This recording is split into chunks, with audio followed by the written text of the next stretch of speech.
নমস্কার, আমার ছোট্ট ছাদ বাগানে সবাইকে স্বাগত। আজকে যে আমি সবসময় বলি আমার গাছগুলো নিয়ে আলোচনা করি, এবং গাছগুলো এত সুন্দর হওয়ার কারণটা হচ্ছে মাটি তৈরি। আপনারা যদি ঠিকমতো মাটিটা তৈরি করতে পারেন তবে কিন্তু আপনার গাছ সুন্দর হবে। বেশ কয়েকদিন নিম্নচাপের আমরা বৃষ্টি দেখতে পেয়েছি আমাদের ছাদ বাগানে কিংবা আমাদের রাজ্যে। আমাদের ছাদ বাগানে গাছগুলো এই নিম্নচাপের বৃষ্টিতে কিন্তু খুব ভিজেছে। আমি আপনাদের সঙ্গে শেয়ার করি যে আমি কিন্তু কোনো কেমিক্যাল ফাঙ্গিসাইড গাছের ভেতর অ্যাপ্লাই করি না, বারবার শেয়ার করি। আমি যা করি নিজের মতো সাধারণ জিনিস দিয়ে করি। মাটি তৈরিতে যে জিনিসটা আমি বেশি ব্যবহার করি সেটা হচ্ছে কিচেন কম্পোস্ট। এই দেখুন, আজকে রোদ্দুরে দিয়েছি। কয়েকদিনের বৃষ্টিতে এই কিচেন কম্পোস্টটা একটু ভিজে ভিজে মতো হয়ে রয়েছে, তাই ভাবলাম একটু রোদ্দুরে দিই। এটা কিন্তু 1 টব কিচেন কম্পোস্ট। 1 টব মানে বিরাট বড় টব, 16 ইঞ্চির টবের কম্পোস্ট। সুন্দর কম্পোস্ট হয়ে গেছে। এর ভেতর কি নেই, যেমন আছে খোসা, তেমন আছে সর্ষের খোল, নানা রকম জিনিস দিয়ে আমি করি। আপনাদের অনেকবার শেয়ার করেছি, আবার যদি বলেন আবার শেয়ার করব। এবং আর একটা জিনিস ব্যবহার করি, তরল সার। এই কিচেন কম্পোস্ট দিয়ে যদি আপনারা মাটি তৈরি করেন কিংবা একদম পুরনো গোবর সার দিয়ে, তাহলে আপনাদের মাটি যে ধরনের হবে সেই উপযোগী মাটি কিন্তু আপনাদের সবজি ফলাতে অনেক সবজি ফলাতে সাহায্য করবে। এত রোদের তাপ যে আমি এখন এসে জল দিলাম। এত রোদের তাপ, এই বৃষ্টি হওয়ার পরও তাও এত তাপ এবং গরম, হিউমিডিটি তো বেশি, প্রচন্ড বেশি। তার জন্যই কিন্তু আরো এত গরম লাগছে আমাদের, এবং গাছগুলোও তো সেরকম গরম পড়ছে। আর দেখুন, কলমি শাকটা একদম ঝিমিয়ে গেছিল, এখন সব জল দিয়েছি। গাছগুলো দেখুন কত সুন্দর হয়েছে। প্রত্যেকটা গাছে দেখবেন সবজিও আসছে সুন্দর করে। শুধুমাত্র ভালো করে যদি আপনারা মাটি তৈরি করতে পারেন তবেই আপনারা পাবেন এইরকম সুন্দর গাছ এবং সবজি। এখনো কিন্তু খুব একটা সবজি এখন আমার বাগানে দেখতে পাবেন না, কারণ আমি রেগুলার তুলে নিই। এইটাই তো ঢেঁড়স হয়নি, এখনো শুরু হয়নি। যাতে ঢেঁড়স মানে যেসব গাছে হয়েছে সেসব গাছে কিন্তু রেগুলার আমি তুলে নিই আমার ঢেঁড়সগুলো তুলে নিলে আবার নতুন করে হবে। এই যে এইটা দেখুন, আবার আজকে একটা ফুল হয়েছে, এবং এখানে দেখছি পিঁপড়ে হয়েছে। এটা কিন্তু আমি এক্ষুনি জল দিয়ে ধুয়ে দেবো। আমার কিন্তু পাইপ রয়েছে, পাইপ দিয়ে জল দিয়ে ধুয়ে দেবো, তাহলে পিঁপড়েরা চলে যাবে। এবং যদি কোনো পোকা হয় সেই পোকাটাও কিন্তু আশা করি মুক্ত হয়ে যাবে আমার গাছগুলো। এবার বলবো, দেখুন মাটি আমি অনেকবার শেয়ার করি যে মাটি আমি কিভাবে তৈরি করি। মাটিতে আমি চুন মেশাই। প্রত্যেকটা যতবার মাটি তৈরি করি আমি কিন্তু চুন মেশাই একটু কম করে। চুন এবং গোবর সার 30-70% হিসেবে মেশাই। 70% মাটি থাকলে 30% আমি কিচেন কম্পোস্ট কিংবা গোবর সার মেশাই। আর কিছু কিন্তু আমি মেশাই না। এইভাবেই কিন্তু আমার গাছগুলো কিন্তু খারাপ হয় না, আর প্রতিটা সবজি কিন্তু আমার মনের মতো হয়। এইটা যদি আপনারা করতে পারেন দেখবেন আপনাদেরও গাছ কিন্তু খুব সুন্দর হচ্ছে। আমার যে গাছ আমি কিন্তু স্নান করাই প্রত্যেক দিন। আমি বলি, এই দেখুন এক্ষুনি স্নান করিয়ে গেছি এদের। গরম লাগলে স্নান করলে দেখবেন আমাদেরও যেমন ভালো লাগে ওদেরও ভালো লাগে, আমার মনে হয় এটা। আর গাছের সঙ্গে যত থাকবেন গাছকে তত বুঝতে পারবেন। আপনি ভাবছেন গাছ একটা বসালাম আর সে আমাকে প্রচুর ফসল দেবে, তা নয় কিন্তু। গাছকে আদর করতে হবে, ভালোবাসতে হবে, দেখতে হবে। প্রত্যেক দিন হাত দিয়ে খুঁটিয়ে দেখতে হবে আমার গাছ কেমন আছে, কোথাও পোকা হচ্ছে কিনা। এগুলো যদি আপনি দেখতে পারেন তাহলে আপনি নিশ্চিন্তে থাকুন, আপনার বাগান দারুণ হবে। আর বলবো মাটি কিন্তু আমি অনেকবার মাটি আমি তৈরি করা দেখিয়েছি। খুব বেশি হলে আমি মাটিতে গোবর সারের সঙ্গে একটু খোল ব্যবহার করি, সর্ষের খোল। তা যদি আমার সেই মাটিটা সঙ্গে সঙ্গে না ব্যবহার করে 3-4 মাস ফেলে রাখতে হয়, তখন কিন্তু আমি সেই মাটিতে সর্ষের খোল ব্যবহার করি। এই যে দেখছেন এতটা কম্পোস্ট, এতে কিন্তু 1 বস্তা মাটি মেশানো যাবে। 1 বস্তা, মানে সিমেন্টের বস্তার 1 বস্তা মাটি আমরা মিশাতে পারবো। তাহলে কতটা মাটি হচ্ছে বুঝতে পারছেন? তখনই কিন্তু 1.5 বস্তা মাটি হয়ে যাচ্ছে। মাটি কিন্তু আমাদের ছাদ বাগানে কম্পোস্ট মিশিয়ে মিশিয়ে আমরা কিন্তু অনেক অনেক করে ফেলছি এবং ছাদের ওপর ভারও দিয়ে ফেলছি। তাই আমি কি করি, আমার দিক দিয়ে আমি কি করি, আমি মাঝে মাঝেই এখান থেকে বেশ কিছু মাটি আমি নিচের বাগানে দিয়ে দিই। কোনো গাছের গোড়ায়, ধরুন ভুট্টা গাছ হয়েছে ভুট্টা গাছের গোড়ায় দিলাম, বেগুন গাছ হয়েছে বেগুন গাছের গোড়ায় দিলাম, এই রকমই করি। আর এইভাবেই কিন্তু আমি ব্যালেন্স করে করে ছাদ বাগান করি। ছাদ বাগান করতে গেলে আপনাকে ব্যালেন্স রাখতেই হবে, না রাখলে আপনি ছাদ বাগান থেকে সন্তুষ্ট মতো পাবেন না, সবজি পাবেন না। সবজি পেতে গেলে একটু একটু ব্যালেন্স করতেই হবে। আমিও করি, আপনারাও করুন। এখানে দেখুন গাছে আমি জল দিয়েছি, তবু দেখুন গাছের পাতাগুলো ঝিমিয়ে আছে। আবার যাবার সময় একটু জল দিয়ে যাব ভিডিওটা করে নিয়ে। তা এরকম ভাবে যদি মাটিটা যদি বলেন আরো একবার দেখিয়ে দিতে পারি, কারণ আমরা প্রায় মাটি তৈরি করি, কারণ এখনো সেই শীতের কপির মাটি আমার এখনো তৈরি বেশ কিছু হবে, প্রায় 10-15টা বস্তা আছে, মানে গ্রো ব্যাগ আছে, তার মাটি কিন্তু আমি তৈরি করব। সেই মাটিটা তখন আমি আপনাদের ভিডিও করে দেখাতে পারি যে আমি কিভাবে মাটি তৈরি করছি। অনেক নতুন বন্ধু আসেন তো, তাই তাদের জন্য এবার বলবো আপনারা একটু একটু লক্ষ্য করে, গাছে যদি দেখেন পিঁপড়ে হয়েছে, যেমন আমার এই গাছগুলোয় পিঁপড়ে হয়েছে, আজকে কিন্তু দেখুন গাছে আমি স্নান করিয়েছি, আবার করাবো, এক্ষুনি করাবো। এই যে দেখছেন এখানে পোকা হয়েছে, পোকা নয়, পোকা আমি দেখতে পাইনি, কিন্তু পিঁপড়ে দেখতে পেয়েছি। সেই পিঁপড়েটাকে কিভাবে আমি ধুয়ে দিই দেখুন, এই দেখুন এই ফুলের গায়ে যে পিঁপড়ে আছে সেগুলোও ধুয়ে দেবো। তাহলে এখানে যদি কিছু হয়ে থাকে পোকা, সে কিন্তু এই জলের ফোর্সে ধুয়ে যাবে।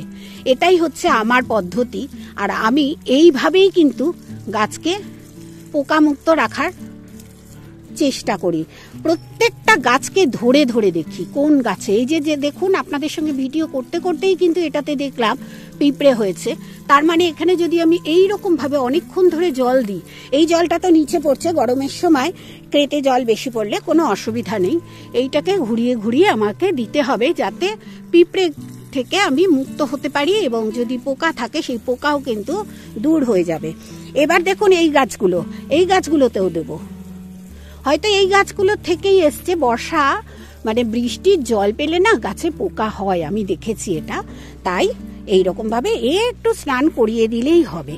এবার চলুন আমি সেই জবা গাছটা, এইগুলো আমার সেই কাটিং জবা, এত জল দিয়েছি তবুও দেখুন যে ঝিমিয়ে গেছে, ঝিমানো থেকে ওঠেনি, ঠিক হয়নি, আর তবুও আমি আবার স্নান করিয়ে দিচ্ছি। আমি কিন্তু খানিক আগে স্নান করিয়েছি।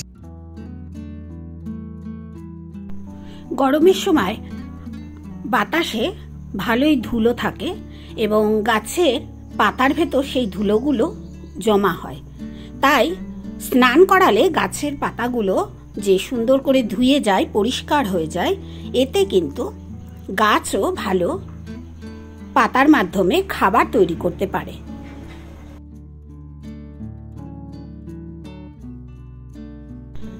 আমাদের মতো গাছকেও কিন্তু নিজেদের খাবার নিজেদেরই পাতার ভেতর তৈরি করতে হয়। গাছের পাতাই হচ্ছে গাছের রান্নাঘর।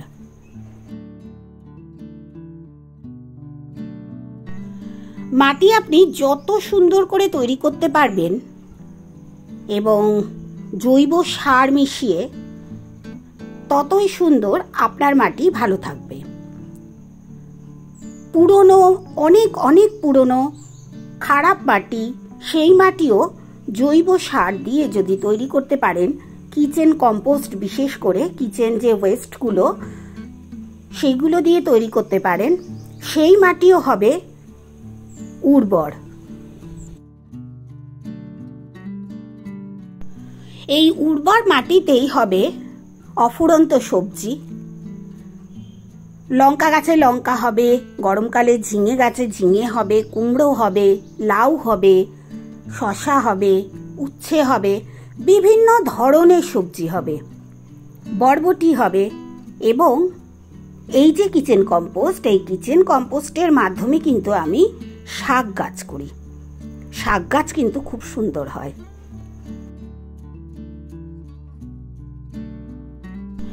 সবজি গাছের আশেপাশে যদি ফুলের গাছ থাকে, ফুলের গাছে ফুলে যে পোকাগুলো আসে, মৌমাছি, এইগুলোই আমাদের কিন্তু সবজি গাছের যে ফুলগুলো ফোটে, ফিমেল ফুলগুলো, ওদের মাধ্যমেই পলিনেশন হয়ে যায়।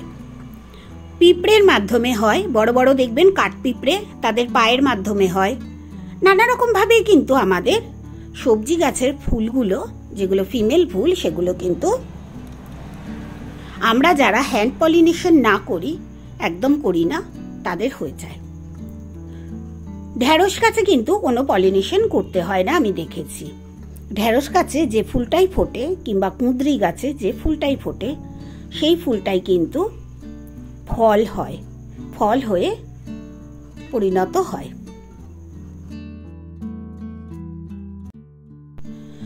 সবজির পাশাপাশি যদি আপনারা ফুল গাছ রাখেন, দেখতেও ভালো লাগে, তার সঙ্গে শুধু সবজি কেন দেখবেন, একটু ফুলেরও শোভা আপনারা দেখতে পারেন। এইভাবেই কিন্তু আমরা গাছ করতে পারি। আমি কিন্তু ওইভাবেই গাছ করি। প্রচুর গাছ আমার, নানা রকম গাছ, সব ধরনের গাছ কিন্তু আমার ছাদ বাগানে দেখতে পারবেন। তবে আমি যে সহজ পদ্ধতিতে গাছ করি, যে গাছগুলো খুব সহজভাবে হয়, সেই গাছগুলোই করার চেষ্টা করি। যেমন দেশি জবা, দেশি যে সবজি, এগুলো না খুব সহজেই হয়। তবুও এবছর আমি কিন্তু একটু হাইব্রিড বীজ আমি এনেছি সবজি গাছের, সেটা আপনাদের সঙ্গে আমি শেয়ারও করেছি। চেষ্টা করি যাতে সব রকম সবজি আমার ছাদ বাগানে তৈরি হয়।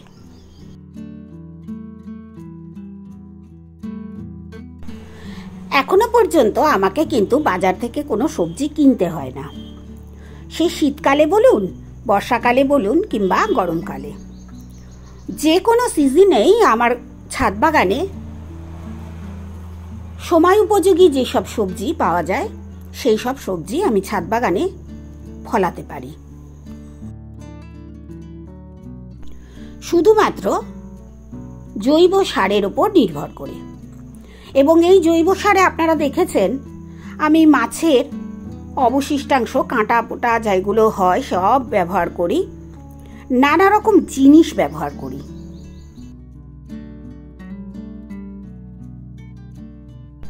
তবে এই যে চারা গাছ দেখছেন, এই চারা গাছের কিন্তু মাটিটা আমি কোকোপিট, শুধু কোকোপিটের উপর নির্ভর করে করি।